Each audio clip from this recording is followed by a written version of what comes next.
श्री शिव महापुराण कोटि रुद्र संहिता अथ दशमोध्याय। महाबलेश्वर शिवलिंग के महात्म वर्णन प्रसंग में राजा मित्र सहित कथा।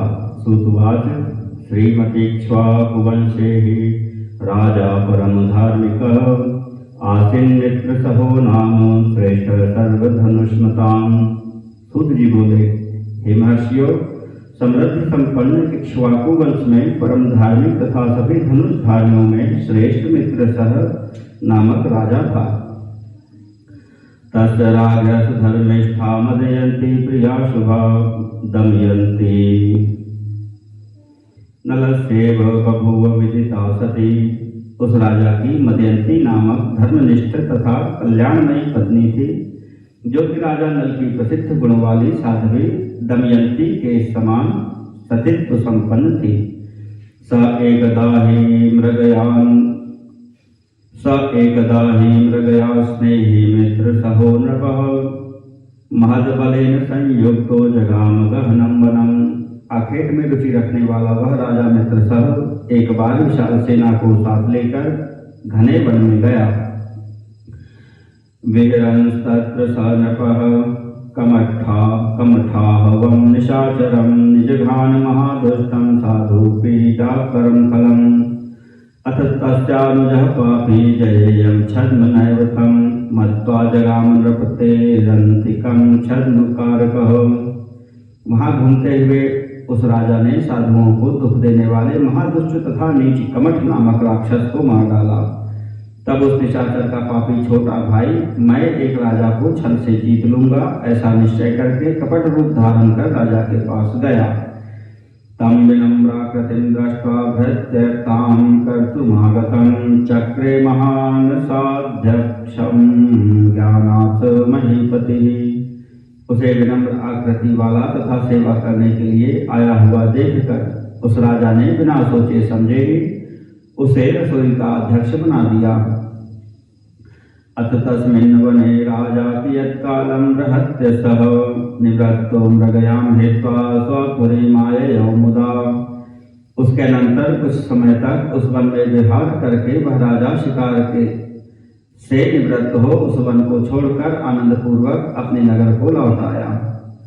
पितोक्षयाहे संप्राप्ते निमंत्र्य स्वगुरुं नृपः वसिष्ठं गृहमानिन्ये भोजयामास भक्तितः।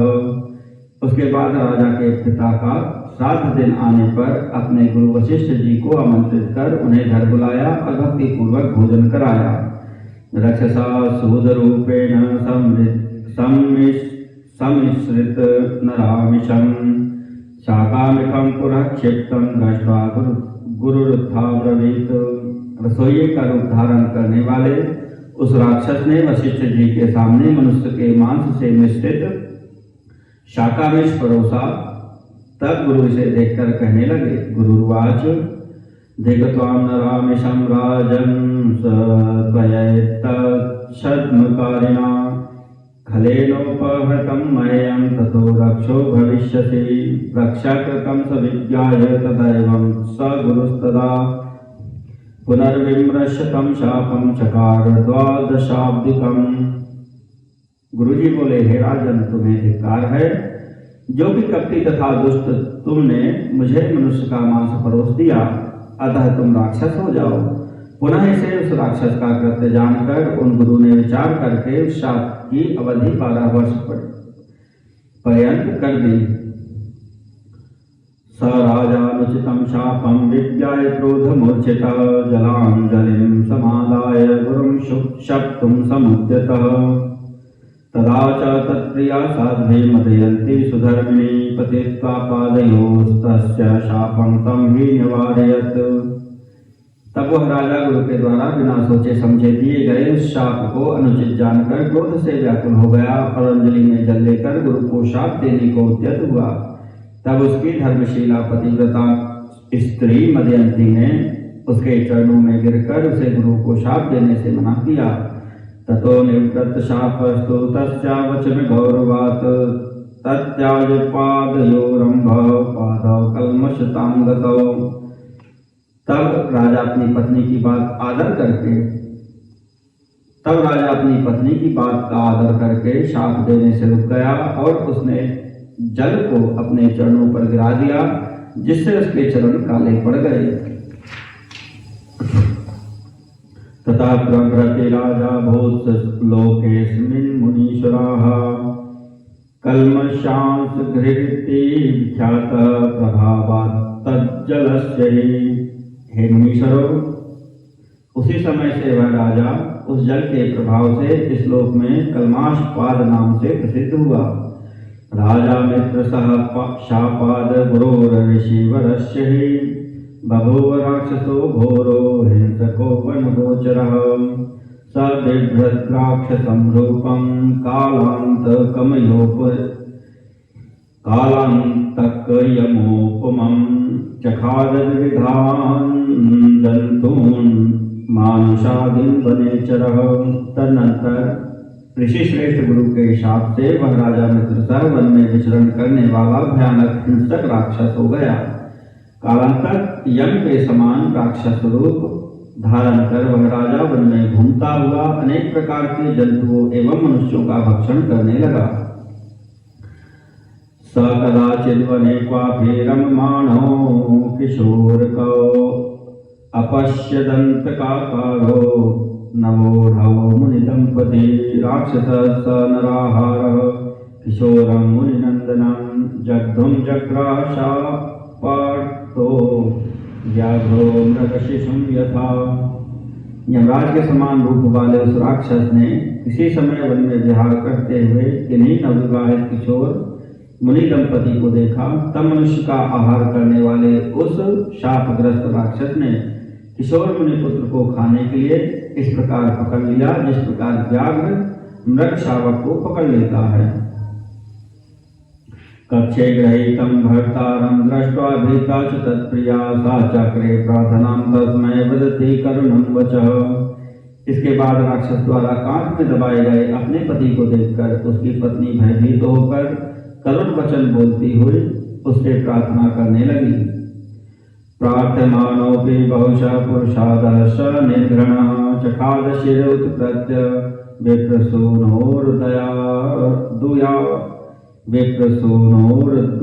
दुराशयः। किंतु उसके अनेक बार प्रार्थना करने पर भी नरभक्षी निर्दयी तथा दूषित अंतःकरण वाला वह राक्षस ब्राह्मण पुत्र का सिर नोचकर खा गया। अथ साध्वी च साधेना विलप्य भ्रश दुखिता आहृत भर्तुरस्थेने चितां चक्रे किलोर्गुणाम्। तब अत्यंत दुखित उस दिन साध्वी स्त्री ने विलाप कर पति की अस्थियां एकत्रित कर विशाल चिता का निर्माण किया। भर्तारम् अनुगच्छन्ति विशन्ति हुताशनं राजानं राक्षसाकारं सा शशाप द्विजांगना। अद्य प्रभृति नारीषु यदा त्वं संगतो भवेः तदा मृतिस्तवेत्युक्त्वा विवेश ज्वलनं सति। उसके बाद पति का अनुगमन करने वाली उस ब्राह्मण पत्नी ने अग्नि में प्रवेश करते समय राक्षस रूपधारी राजा को शाप दिया कि आज से यदि तुम किसी स्त्री से संगम करोगे तो उसी क्षण तुम्हारी मृत्यु हो जाएगी। ऐसा कहकर वह पतिव्रता अग्नि में प्रविष्ट हो गई। सोपि राजा गुरो शाप मनोभूय कृतावधिं पुनः स्वरूपमास्थाय स्वगृहं मुदितो ययौ। वह राजा भी निर्धारित अवधि तक गुरु के शाप का अनुभव करके पुनः अपना वास्तविक रूप धारण कर प्रसन्न होकर अपने घर चला गया। ज्ञात्वा विप्रसति शापं मदयन्ति रतिप्रियं पतिं निवारयामास वैधव्यादत्ति बिभ्यते। ब्राह्मणी के शाप को जानकर वैधव्य से अत्यंत डरती हुई मदयंती ने रति के लिए उत्सुक अपने पति को रोका। अनपद्यो विनिर्विन्नो राज्यभोगेषु पार्थिव विसृज्य सकलां लक्ष्मीं वनमेव जगामः। तब संतान विहीन वह राजा राज्यभोगों से उदासीन होकर संपूर्ण राज्य को छोड़कर वन में चला गया। स्वपृष्ठतः समायान्तिं ब्रह्महत्यां सुदुःखदां ददर्श विकटाकारां तर्जयन्तीं मुहुर्मुहुः। तस्या निर्भद्रमन्विच्छन् राजा निर्विण्णमानसः चकारनानोपायां स जपव्रतमखादिकान्। उसने अपने पीछे पीछे आती हुई तथा बार बार धमकाती हुई विकट आकार वाली दुखदायिनी ब्रह्म हत्या को देखा। उससे पीछा छुड़ाने की इच्छा वाले दुखित चित्त उस राजा ने जपव्रत यज्ञ आदि अनेक उपाय किए। नानोपाय यदा राज्ञस्तीर्थस्नानादिभिर्द्विजाः न निवृत्ता ब्रह्म हत्या मिथिलां स ययौ तदा वायोद्यान गतस्तस्याश्चिन्तया पर्यादितः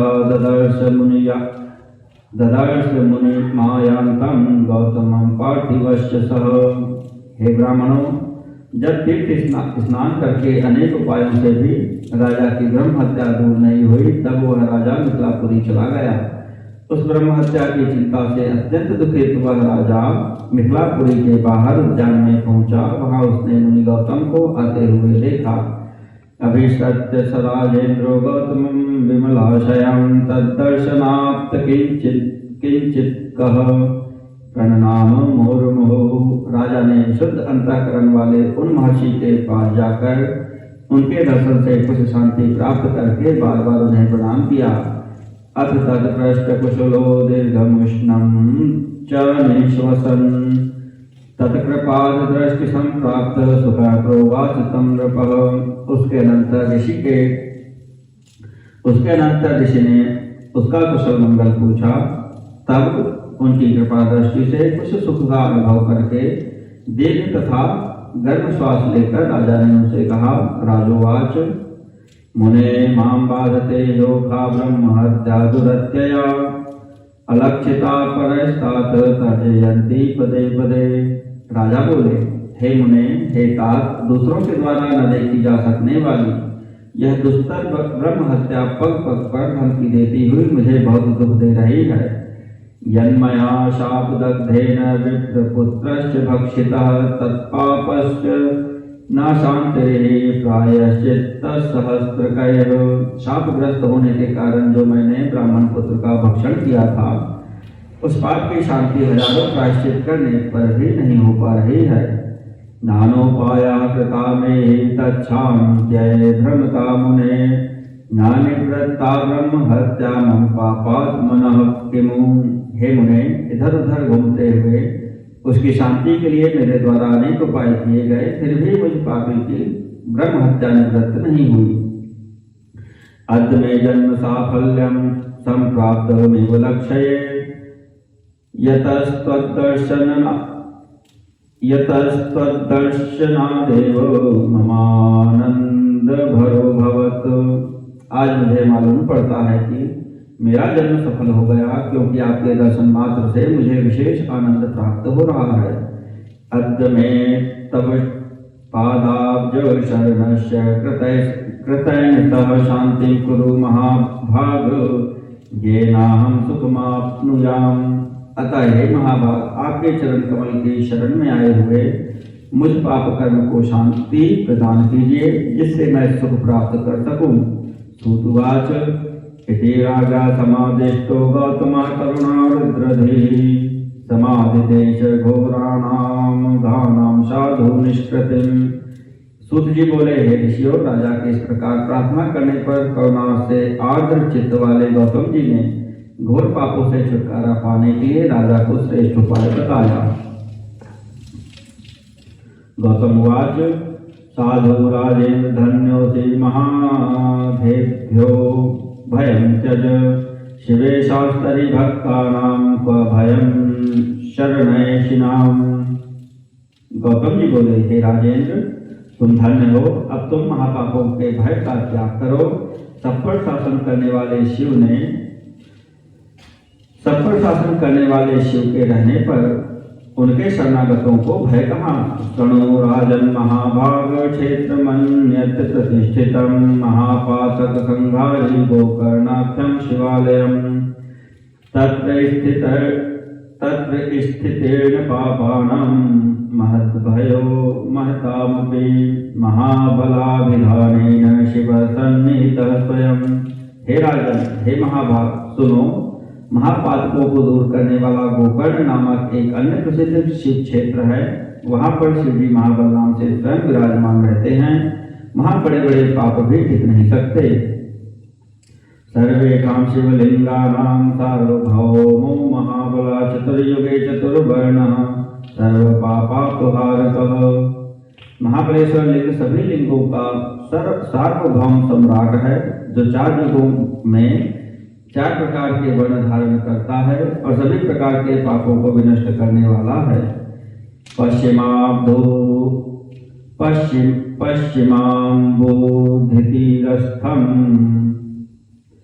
पश्चिमाम्बुधितीरस्थं गोकर्णं तीर्थमुत्तमं तत्रास्ति शिवलिंगं तन्महापातकनाशनम्।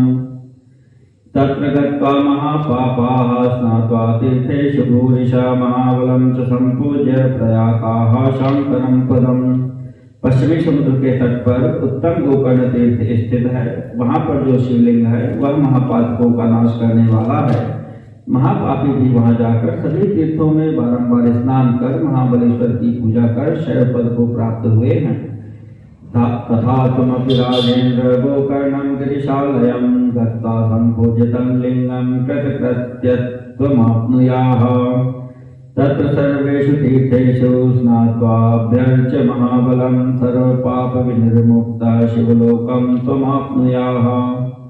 हे राजेंद्र, उसी प्रकार तुम भी उस गोकर्ण नामक शिव स्थान में जाकर उस लिंग का पूजन कर अपने मनोरथ को प्राप्त करो। तुम वहां सभी तीर्थों में स्नान कर महाबलेश्वर का भली भांति पूजन करके सभी पापों से छुटकारा पाकर शिवलोक को प्राप्त करो। सुतुवाच इत्यादिष्ट स मुनिना गौतमेन महात्मना महाराष्ट्रमना राजा गोकर्णं प्रत्यपद्यत। तत्र तीर्थेषु सुस्नात्वा समभ्यर्च्य महाबलं निर्धोताशेकपापो भो लभच्छम्भो परम पदम। सूत जी बोले, हे महर्षियों, इस प्रकार महान आत्मा वाले महर्षि गौतम मुनि से आज्ञा प्राप्त कर वह राजा अत्यंत प्रसन्न चित्त होकर गोकर्ण तीर्थ में गया और वहां सभी तीर्थों में स्नान कर महाबलेश्वर की पूजा करके अपने संपूर्ण पापों से मुक्त होकर उसने शिव के परम पद को प्राप्त किया। यह इमां कणुया नित्यं महाबल कथां प्रियां त्रिसप्तकुल जय साघ्रं शिवलोके व्रजत्यसौ। इति वश्च समाख्यातं महात्म्यं परमाद्भुतं महाबलस्य गिरिशलिंगस्य निखिलाघ्रत।